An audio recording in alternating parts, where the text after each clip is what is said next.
So when we start off in this film, Thor has a new look, new hairdo.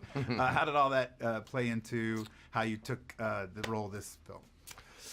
I think the objective from, even years before we'd written the script was to change this film up in some way. I think it all started to feel a little bit familiar and predictable, and I called Kevin Feige and said, we got to do something different here. And he agreed, and was incredibly receptive. And then we had Taika come on board, who had the same attitude. And so it was about changing the aesthetic look, the hair, the hammer, the costume, everything, the world that we were a part of, the universe, the music, everything. And so it felt like kind of a clean slate, and starting again and playing a new character in a way, which was hugely freeing and invigorating.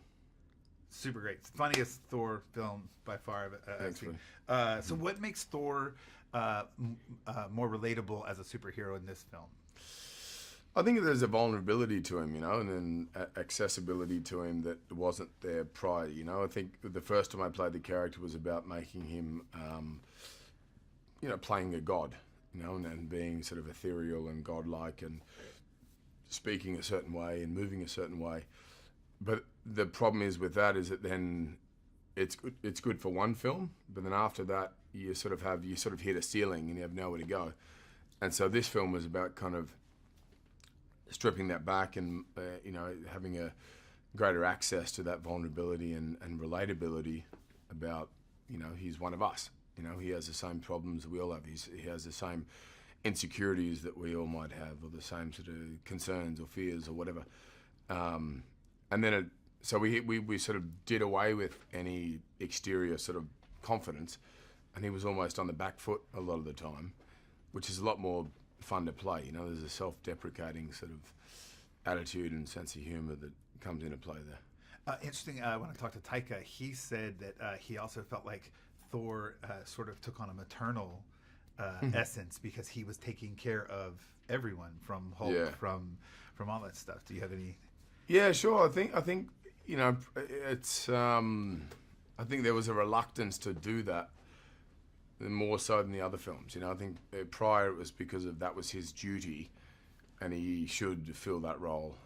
Whereas this time around, he'd sort of denied that role, yet was thrust into a position where he had no choice.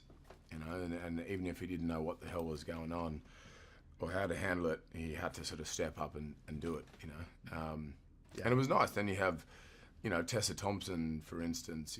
Her character has this Han Solo quality to her, and this brashness and confidence, which puts Thor in the back foot and brings out a whole different quality again.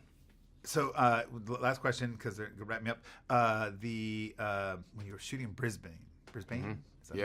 Brisbane and the Gold Coast. Brisbane, there was this amazing outpour, like fans constantly. It's kind of hard to shoot sometimes. Tell us how exciting that was to have that all happening around the set. Yeah, it was great. I mean, that's sort of close to my hometown, and I hadn't worked there in Australia for probably 10 years, so to bring this film back there and with this kind of energy, and then go to Brisbane and have, thousands of people turn up to, have a look at the set and meet us, and so on, was hugely overwhelming and a moment I'll never forget. It's pretty special.